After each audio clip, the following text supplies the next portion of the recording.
So we're talking about how nothing cannot exist because you can't get something without nothing.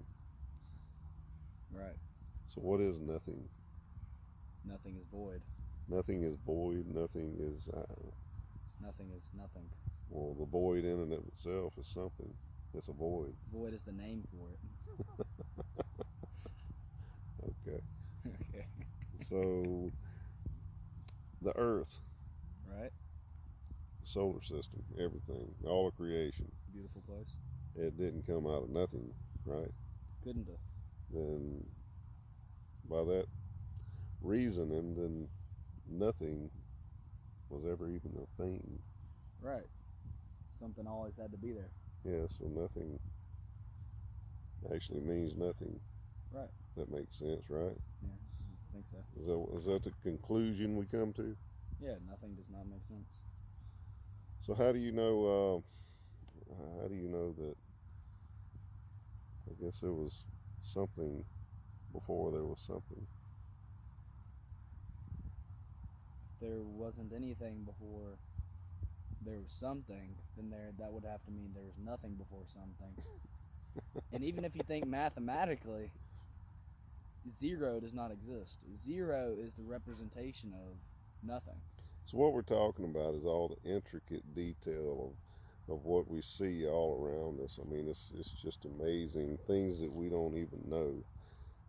Scientists say that in just one drop of or 1 teaspoon of our blood, there's enough DNA information written about us to go from here to the moon, which is amazing in and of itself. So, but there's a lot of things like that that was that proves that there was an intelligent designer uh, in the beginning of time who actually created time in and of itself. So, Right.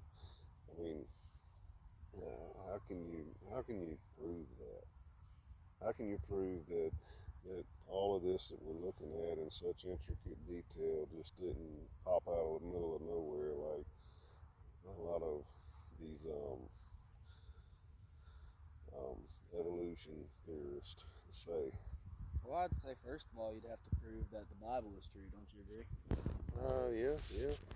I mean, So, to prove that the Bible is true, I'd say that the Bible was written over a span of 1,500 years, over 40 different authors, and all of them authors, they grew up in different cultures, different places, different time spans, period, and yet they all agree on the same thing. Did you find that interesting? that's pretty interesting. Yeah, that is real interesting. The odds of that happening are just astronomically low. Yeah, I agree. That's very interesting. Um,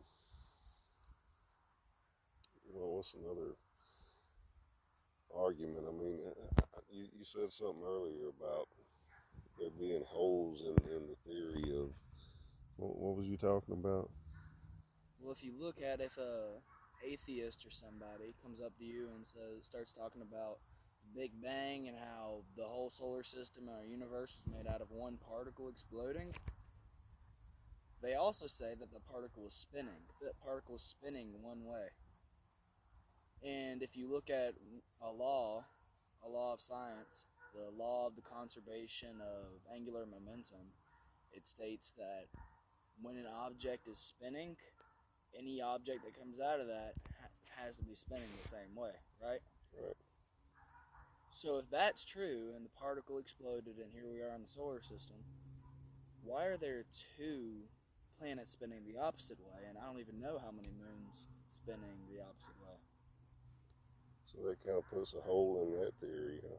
Yeah. So if that theory has that many holes in it, it means what? It's not very reliable, right? It's not reliable, right? So how do we know that I guess you already stated one thing why the Bible is reliable, doesn't have holes in it.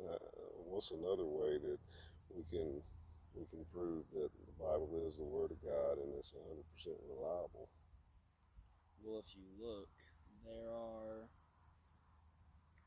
a lot of people say, okay, the Bible was just made up. The people in the Bible were made up. Jesus was just made up, and those are the most illogical people, in my opinion, because they're actual documents, actual censuses that state that these people existed all the way from before Jesus and about or still after Paul, all the way up until now. Mm-hmm. In text like the Josephus, is that it? Yeah, Josephus. There's two more. I can't remember their names right now. Lucian and stuff with a T. Titius or something like that. Titius or something like that. Titans Yeah. or something like that. There's a bunch of them. There's quite a few writings that, even secular writings, these are secular writings. Some of them are Christian writings, ancient writings. But yeah, a lot of them do agree that these events actually did happen. Even the crucifixion of Jesus is written about in secular writings. Yeah, you're right. That's well documented. The crucifixion and the execution of Jesus Christ is well documented in places like government buildings, or I guess by now it'd be digitalized, modern day era. But Jesus existed. You cannot deny that. It's fact. Good stuff. Yeah.